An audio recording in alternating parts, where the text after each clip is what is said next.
there. Welcome to the Greater You. Good seeing you guys today.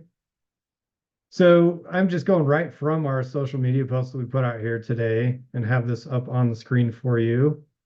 Uh, so, this is kind of an interesting thought. This really hit me when I was kind of pondering on, a recent ride when I was out there, kind of thinking about life and light and everything else. I post a lot about these types of kind of metaphysical concepts or even, quasi-spiritual concepts. But in positive psychology, we're always looking for the things that are going to help people kind of move forward. And there was a metaphor that just really struck me, or a symbol here with the perihelion that we just hit, which is, when the Earth is closest to the sun in a year's time. We just had that on the 3rd of January. So, we're zooming really close to the sun, even though in the northern hemisphere, where 90% of the population lives, we are in winter. So it's kind of interesting, this juxtaposition that even though it's winter, coldest time of year, even though it's been a pretty mild winter for us here in the States, hopefully that changes. We do like snow, so that we have snowpack in the mountains and people like to ski and stuff. But even though, it's winter here, coldest time of the year, we're actually closest to the sun. The metaphor that really struck me with this is that, the light, the sun is obviously our physical source of light, warmth, and heat that makes it so life on planet Earth can happen. That we're the closest to it that we are than we are all year.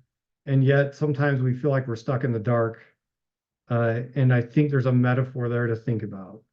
Is the light, is there good closer to us than we're giving ourselves credit or than we're thinking about here?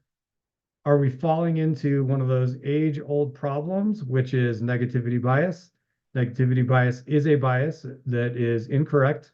It's a biological reality in the human brain that we have a tendency to notice the negative more so than the positive. People have theorized this is a survival instinct. Sure, that makes sense. That checks out for me. Nevertheless, negativity bias is garbage. It is not helpful when it comes to happiness. And it's not even helpful when it comes to like reality checking. If our bias, a bias means a bias, right, is towards negativity, then we're going to be more pessimistic than we really should be. Clearly, the research in positive psychology has suggested that the growth mindset is the correct mindset. You hear us talk about that a lot in these videos and in our posts, and our clients hear it all the time in our coaching sessions. How do we build growth mindset? How do we build true optimism and overcome this negativity bias? I think this metaphor can help with that. Thinking about, whoa, wait, for every tragedy, and the news is always filled with tragedies. There are bad people, unfortunately, and there are people making bad decisions that put other people in harm's way on every scale on this planet. But I would submit that there's at least 10 amazing, miraculous, everyday positive occurrences performed by the everyday heroes of life on the regular that would balance out those tragedies. The tragedies do stick out like a sore thumb, and we obviously need to be mindful of people that are in pain, prayerful towards them, sending our love, doing what we can to help people that are going through suffering, knowing that we ourselves, if we're not suffering now, we will eventually walk through those fires of suffering ourselves. However, can we look at the miracles? Can we see the good that goes on too? And I'm talking about the small stuff, right? Think about that text that someone sent you that just cracked you up, or the meme that made you smile and, basically spit water out of your nose because you were laughing so hard and made the mistake of drinking when looking at your text that your buddy sent you.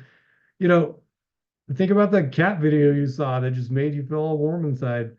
But then also think about the more actionable stuff, the good that people are doing where, people are like paying for gas for the guy behind them, or or the groceries for the guy behind him. People do this stuff on the regular. It just doesn't make the news very often. There's cool networks out there like the Good News Network. They do a good job finding some of those more positive stories. I've followed them for years, and it's awesome to see the good that people are doing. I promise there's plenty of old people being helped across the road as we speak on this planet by kind, regular old people that are not looking to be in the limelight. And it's probably you. You think of the good that you've done today. You probably cheered someone up today, encouraged them. You probably, gave someone a slap on the shoulder and encouraged them to keep going. And if not, that's an easy way to reach out and shed some light and some positivity.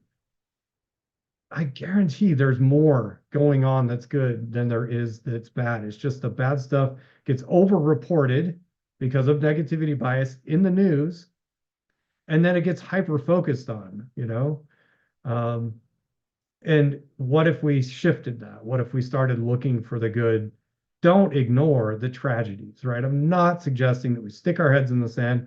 The research on optimism is fascinating. Optimists are actually more likely than pessimists to identify problems. It's just that when they identify problems, whether it's at work or in a system or whatever it is, they're like, hey, okay, there's a problem with this knob. Let's go fix this knob. Rather than, pessimism will be like, oh, there's a knob that's broken. Woe is me. What am I going to do about this broken knob? Now all knobs are broken. And then it exaggerates, right? That's what pessimism does. So optimists are actually more likely to problem solve. They're most likely to have creative solutions.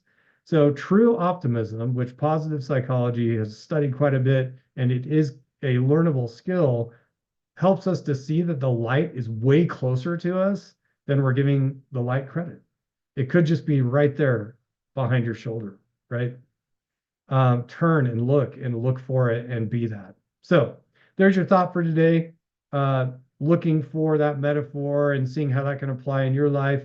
The call to action would be to look for those small, awesome things that are going on in your friendships, family relationships, work relationships, the people around you, and really giving those people a heartfelt thanks and showing them some gratitude for the positivity that they are in this world, because there's more of that than there is tragedy. All right, take care. We'll talk to you soon. Thank you so much. We'll be posting more videos as we keep going.